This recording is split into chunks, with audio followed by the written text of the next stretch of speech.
Hello दोस्तों, आज का हमारा टॉपिक है भाई लोगों हाइपरटेंशन। ठीक है, इसको कम्प्लीटली कवर करेंगे। इसमें क्या होता है, इसकी पैथोजेनेसिस हो गई, एटियोलॉजी हो गई, इसके सिम्टम्स हो गए, देन इसके साइन सिम्टम्स और जो भी ट्रीटमेंट होता है इसका कैसे हम डायग्नोसिस किया जा सकता है। मैं आपका कम समय लिए बिना इसको कंप्लीट करवा दूंगा और आपको इसमें कोई भी मतलब मैं कन्फ्यूजन रहने ही नहीं दूंगा। ठीक है, और दोस्तों मैं इसको आपके नोट्स के साथ दे रहा हूँ। यहाँ पे आपको पीडीएफ चाहिए देन कमेंट में आप एक बार वहाँ पे जाके देख लेना। ठीक है, और यहाँ पे अगर आपको लिखना है तो मेरे साथ पढ़ते जाइएगा, मैं आपको लिखवा भी दूंगा यहाँ पे। ठीक है ना। सो गाइस, बात करें हाइपरटेंशन के डेफिनेशन की तो यहाँ पे लिखा हुआ है हाइपरटेंशन इज क्रोनिक क्या hypertension is chronic medical condition that arises when the blood pressure is abnormally high. मतलब अगर ब्लड प्रेशर जो मतलब आप समझिए कि नॉर्मल जो ह्यूमन होता है उसके, ठीक है ना, 140 mm ऑफ HG सिस्टोलिक, ठीक है ना, और 90 mm of HG diastolic pressure होता है। अगर इससे थोड़ा भी ऊपर नीचे होता है तो ये चार कंडीशन जो है मतलब देखने को मिलती है। ठीक है, नॉर्मल ये होता है भाई 100, ये मतलब 80 और 120, ठीक है ना, ये डायस्टोलिक प्रेशर है और ये सिस्टोलिक प्रेशर है। ठीक है ना, ये नॉर्मल होता है भाई, ठीक है ना, और ये सीवियर होता है, ये मॉडरेट होता है।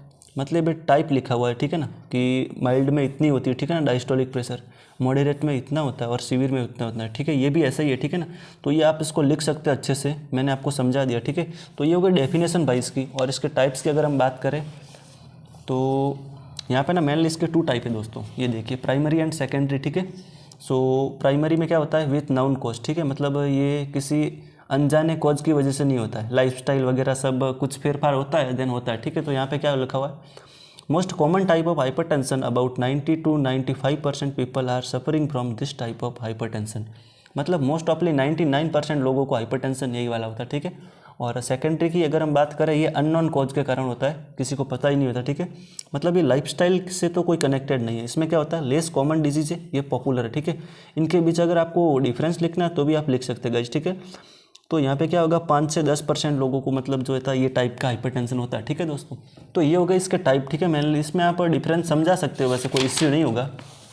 और अगर हम इसके बात करें देन कि भाई यहाँ पे ये मतलब कॉज है, ठीक है ना, सेकेंडरी के मतलब क्या कॉज होता है, मेनली रीनल फेलियर हो सकता है। ये मतलब शरीर के अंदर की वजह से होता है, कोई अगर ऑर्गन फेल हो जाता है देन वो डेफिनेटली अफेक्ट करेगा ह्यूमन बॉडी के ब्लड जो लेवल होता है, ग्लूकोज लेवल वगैरह सबको definitely they will affect them. ठीक है, सो क्या होगा यहाँ पे, नॉर्मल ब्लड प्रेशर मतलब बीपी, ठीक है ना, एक तरह से जिसको हम इन शॉर्ट बीपी भी कहते हैं, वो अगर इतने से कम होता है या इतना बढ़ता है ये तो नॉर्मल हो गया। ठीक है ना भाई, अगर लेकिन ये नॉर्मल है, ठीक है ना, ये आप देख रहे हैं।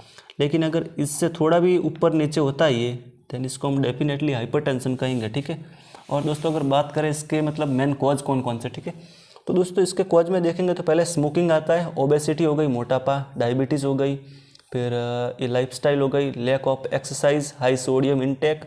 हाई सोडियम इंटेक ना ये एक मेन कॉज दोस्तों, इसको आप ज़रूर से याद रखना। और फिर विटामिन डी की डेफिशिएंसी हो जाए, जैसे ये ना है, बहुत सारे ऑर्गन है दोस्तों अपनी बॉडी के, ठीक है ना, किडनी डिजीज़ हो गई, एड्रिनल डिजीज़ हो गई, थायराइड डिजीज़ हो गई, सीवीएस डिजीज़ हो गई, बहुत ज़्यादा स्ट्रेस के कारण भी हो जाता है। ठीक है, तो ये इसको हम ईटियोलॉजी भी कहते हैं। ठीक है ना दोस्तों, आप कन्फ्यूजन ना होइएगा, ईटियोलॉजी, ठीक है ना।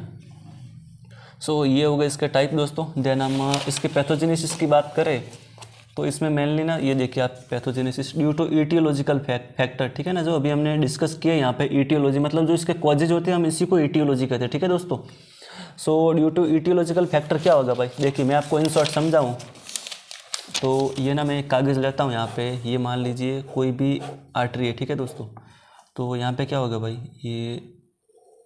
ये तो नॉर्मल हो गई ना भाई, सॉरी गाइस, ये ऐसे नहीं ना, यहाँ ऐसे होगा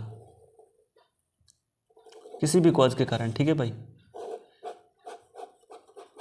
ये ऐसे होगा, यहाँ पे ब्लड जो होता है वो फ्लो कर रहा होता है भाई कंटिन्यूसली, ये क्या होगा, यहाँ पे अड़ेगा डेफिनेटली और यहाँ पे प्रेशर भी डालेगा, है कि नहीं, तो ये यहाँ से कम्प्लीटली फ्रीली फ्लो नहीं कर पाएगा, है कि नहीं, अफेक्ट करेगा इसको।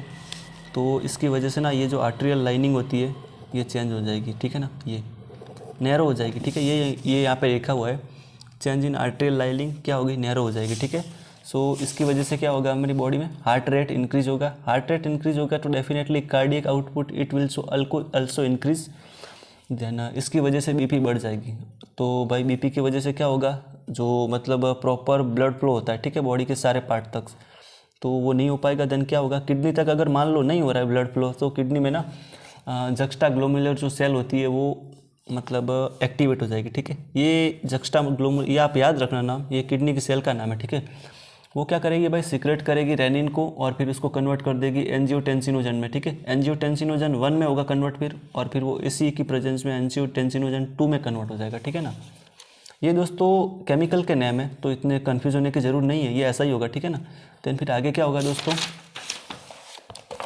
आगे क्या होगा भाई कि ये एंजियोटेंसिनोजन जो 2 अभी सीक्रेट हुआ था वो वैसो कंस्ट्रक्शन Na+ और इन सब की मतलब कर देगा, ये सब सीक्रेट करेगा। ये देखिए ब्लड वॉल्यूम को इंक्रीज़ करेगा, एल्डोस्टेरोन को सीक्रेट करेगा, Na+ एंड वाटर की रिटेंशन करेगा, इंक्रीज़ कर देगा मतलब।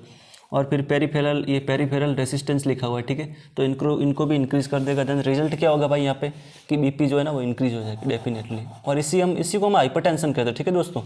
और अगर इसके बात करें साइन एंड सिम्टम्स की, तो मेनली इसमें क्या होता है भाई, सिंपल है भाई, हार्ट तो लोकेटेड होता है थोरेसिक कैविटी में, ठीक है। यहाँ पे जो हमारे ये जो है मतलब फेफड़े वहाँ पे होता है ना।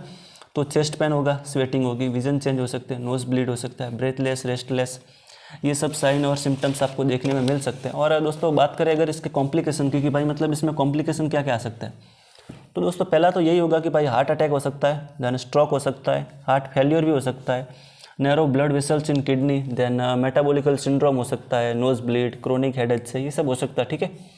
आई होप आपको इंग्लिश तो आती होगी, इतनी वीक नहीं होगी, ठीक है। तो मैं आपको बोल रहा हूँ वो समझ में भी आता होगा। दोस्तों इसकी डायग्नोसिस की बात करें तो sphygmomanometer, ECG, echocardiogram, blood test, then electrolyte level, ये सब, ठीक है ना। और ट्रीटमेंट में देखें तो non pharmacological management, weight loss किया जा सकता है, then eating healthy diet, Na+ इंटे मतलब जो हम सोडियम लेते हैं बॉडी में, ठीक है ना, नमक थोड़ा कम करना चाहिए, क्योंकि ना वो गाइस हार्ट के लिए बहुत हार्मफुल होता है, ठीक है। और एरोबिक एक्सरसाइज जिससे हम O2 का लेवल जो है हमारी मतलब ऑक्सीजन भाई, ठीक है ना, उसका लेवल हमारी बॉडी में बढ़ जाए।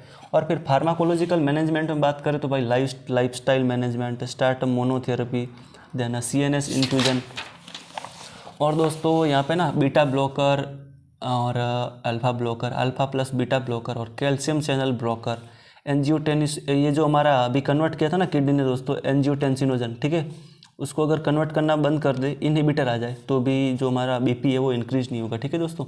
तो आज के लिए इतना ही दोस्तों, हम मिलेंगे नेक्स्ट वीडियो में हमारे, ठीक है दोस्तों। अगर आपको हमारा ये वीडियो पसंद आया तो इसको लाइक, शेयर और सब्सक्राइब जरूर से करना। Thank you.